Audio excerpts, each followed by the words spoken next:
بیرون ممالک سے واپس آنے والے پاکستانی شہری ناقص انتظامات کے باعث خوار ہونے لگے۔ ایئرپورٹ پر لینڈ کرنے سے آئسولیشن کے قرض سے نجی ہوٹلز میں قیام تک اوورسیز پاکستانی شدید کرب سے گزر رہے ہیں۔ حکام کی جانب سے نامناسب رویہ اختیار کیے جانے پر اوورسیز پاکستانی نالاں ہیں اور حکومت پاکستان سے انتظامات میں بہتری کا مطالبہ کر رہے ہیں۔ 92 نیوز برمنگم کے نمائندے راجہ خاور حال ہی میں دیگر اوورسیز پاکستانیوں کے ہمراہ برطانیہ سے لاہور پہنچے ہیں۔ ان سے جانتے ہیں مسافروں کو کن مشکلات کا سامنا کرنا پڑ رہا ہے۔ جی راجہ خاور بتائیے گا۔ جی بالکل، دنیا بھر میں ایمرجنسی کا عالم ہے۔ کرونا وائرس کی وجہ سے حالات انتہائی ناساز ہیں اور ایسے حالات میں کوئی بھی انسان بغیر کسی خاص وجہ یا ایمرجنسی کے کسی ملک میں بھی سفر کرنا مناسب نہیں سمجھتا۔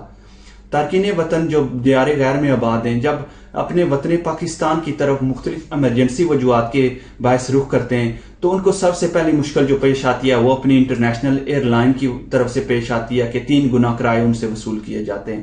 اس کے بعد گزشتہ روز جو لندن سے لاہور ایئرپورٹ پر فلائٹ لینڈ کیا پاکستان انٹرنیشنل ایئر لائن کی، وہاں کے مسافروں کے ساتھ انتہائی انسانیت سوز سلوک کیا گیا، کیونکہ میں اس سارے مرحلے کو خود بھی دیکھ رہا تھا۔ اسی فلائٹ میں بھی بذات خود ایمرجنسی کی صورتحال میں سفر کر رہا تھا، تو یہ ساری چیزیں میں اپنی آنکھوں سے دیکھ رہا تھا۔ جب مسافر ایئرپورٹ سے باہر نکلے تو وہاں پر 3-4 کیو بنے ہوئے تھے، جو لوگ پرائیویٹ اپنے آپ کو آئسولیٹ کرنا چاہتے ہیں یا سرکاری طور پہ ڈیفرنٹ ڈپارٹمنٹ تھے۔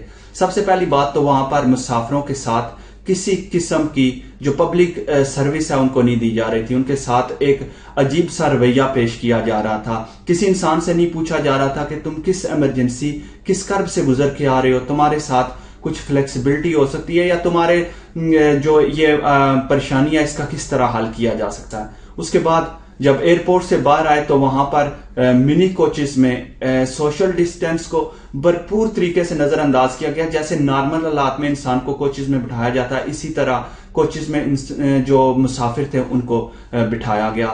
پھر اس کے بعد جو سب سے بڑی زیادتی کی بات ہے کہ ان کوچز میں کسی طرح کی ڈس انفیکشن نہیں کی گئی تھی اور مسافروں کو تقریباً 2 گھنٹے تک کوچوں میں ایئرپورٹ کے باہر ذلیل و خوار کیا جاتا رہا، جو کہ ڈیفینیٹلی کرونا وائرس کے بڑھاؤ کا ذریعہ بن سکتا ہے۔ اور اگر ان کوچز میں کوئی جو برطانیہ یا دیگر ممالک سے آنے والا مسافر ہے اگر افیکٹڈ ہو جاتا ہے تو اس کا ذمہ دار کون ہے؟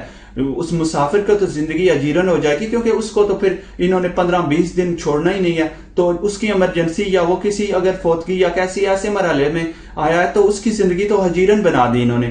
اس کے بعد جب کوچز کو ہوٹلز پر لایا گیا تو یہاں پر زیادتی کی انتہا کر دی گئی، کیونکہ 2 ہی ہوٹلز گورنمنٹ کی جانب سے الاؤ کیے گئے تھے اور ان ہوٹلز کے جو انتظامیہ ہے ان کی جانب سے ایک رات کا 6 اور 7 ہزار روپیہ کرایہ، جس میں کسی قسم کی بھی کوئی فیسلٹی نہیں ہے۔ کھانے کے آپ کو الگ چارجز جو ہیں وہ پے کرنے پڑ رہے ہیں۔ اس کے ساتھ ساتھ جو ہوٹل انتظامیہ ہے انہوں نے ایک ہوٹل نے تو ظلم کی انتہا کر دی کہ انہوں نے مسافروں سے 40 ہزار روپے سیکیورٹی کے نام پہ لے لیا۔ حالانکہ آپ کو پتا ہے کہ جو برطانیہ کے حالات ہیں، لوگ 2-3 ماہ سے جو ہیں وہ جاب لیس ہیں اور مجبوری کے عالم میں سفر کر رہے ہیں۔ اس کے بعد جب ہوٹلز میں مسافروں کو کمرے دیے گئے تو کسی قسم کی بھی ان کو فائر ایگزٹ کے بارے میں نہیں بتایا گیا، ان کو صرف اپنے کمروں میں بھیج دیا گیا، کسی قسم کی ان کو جو انسٹرکشن جو ہے وہ نہیں دی گئی۔ اس کے ساتھ ساتھ ایئرپورٹ پر ہمیں یہ بتایا گیا کہ 48 گھنٹے آپ کو ہوٹل میں رہنا پڑے گا جتنے بھی مسافر ہیں، اس کے بعد ٹیسٹ کے بعد آپ کو گھروں میں بھی۔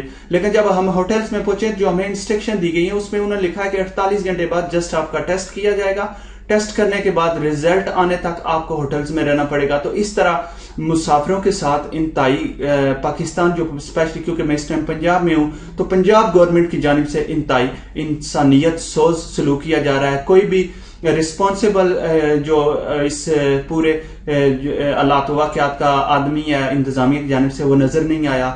کوئی بندہ لوگوں کی بات سننے کے تیار نہیں۔ عوام اور پولیس کے درمیان باعث تکرار بڑی دیر تک جاری رہا، مگر ان ساری صورتحال کے باوجود کوئی پرسان حال نہیں ہے۔ جی